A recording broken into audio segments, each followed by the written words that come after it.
All right, so freshman year of high school, right? I'm in biology class, and my biology teacher, he's got these leopard geckos, right? And they're adorable little things, right? A little, maybe this big, possibly. Little leopard geckos, they're lizards, reptiles. We were allowed to take them out of the cages, hold them, play with them a little bit on our desks and stuff, as long as we didn't cause as long as we didn't cause harm to them, right? So this is maybe about the 5th day of school where we're comfortable with the geckos. We're picking them up, we're playing with them, and somebody drops one, right? And he picks it back up off the ground, and the gecko, a little stirred, a little shaken, but calms back down eventually. Forgives the person, forgets about what they just did to them.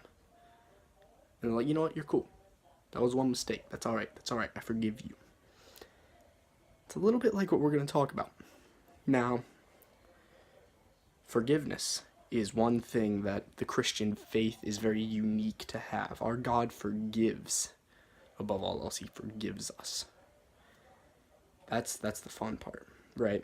Because you do something wrong, no matter how hard it is, no matter how terrible it might be. Even prisoners who have committed murder and adultery and thievery are forgiven by God.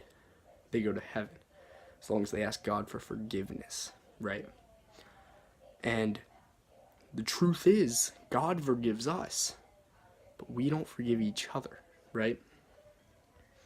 So, here's the thing. We gotta learn to forgive. We gotta learn to love each other. We gotta learn to be like God if we're gonna be perfect. One thing is, you gotta forgive everyone, because wouldn't you want to be forgiven? Like, say you cheated on a test. No, I'm sorry. Say you stole notes from somebody in school. And, well, they don't like that. Wouldn't you want to be forgiven for that? Wouldn't you want them to say, it's okay, it's fine, you're cool. So if you would want them to do that, then you should do that to them. So if you get your notes stolen, just give them that second chance. Remind them that even though they made the mistake, they can learn from it. And maybe next time, they'll help take notes instead of steal them from you. You have to forget the sin that happened. You have to forget what you did wrong. Forget what they did wrong. Forgive and forget, right? Yes, that's partially true. You gotta forget what they did. But remember the mercy that was gifted. Remember the forgiveness. Remember what happened. Remember that they said it's okay. Remember that they said, I forgive you. That's the most important part of this. And you have to forget your past and look towards the future. The future is the number one thing that everybody doesn't look at. Everybody always ruminates on the past, like, well, I did this, so I can't possibly have your forgiveness. No. I may have done this in the past, but I'll never do it again in the future. That's what you have to look at. When someone tells you to keep walking, you keep walking, you keep looking in the direction you're walking, never look back. Because when you look back, you freeze. You go back to it. In the Bible, there was a city called Sodom and Gomorrah. And it was an evil city, a city full of sin and deceit. Now God told a family, Lot, he was the, I want to say nephew of Abraham. Sorry, I'm not that good. I'm pretty sure it's the nephew of Abraham. Him and his family were told to leave the city and God would destroy it completely, annihilate it. But they were not allowed to look back. Run and never look back, he told them. And as they were running, Lot's wife turned and looked back at the city. She was turned into a pillar of salt. That's what happens when you look back at your past mistakes. You're turned. You're frozen. You look back at that and you say, well, what if I just... And you freeze. Always looking at that sin that you committed. Don't remember those sins. Forget those sins and remember the person who pulled you out of it.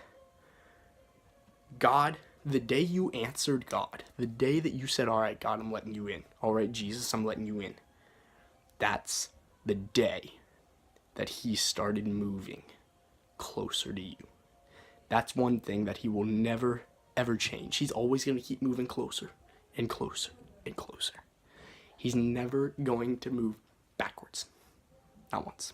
Not twice. Not even 3 times. Never. Never. He's never going to move backwards from you. And a message of God, something that you can do to help increase the fact that he forgives. A message is only powerful if God stirs that message, and God cannot stir that message until you ask him to forgive you. Now, it's simple, yes. It's as simple as saying, God, please forgive me, but you have to want to be forgiven.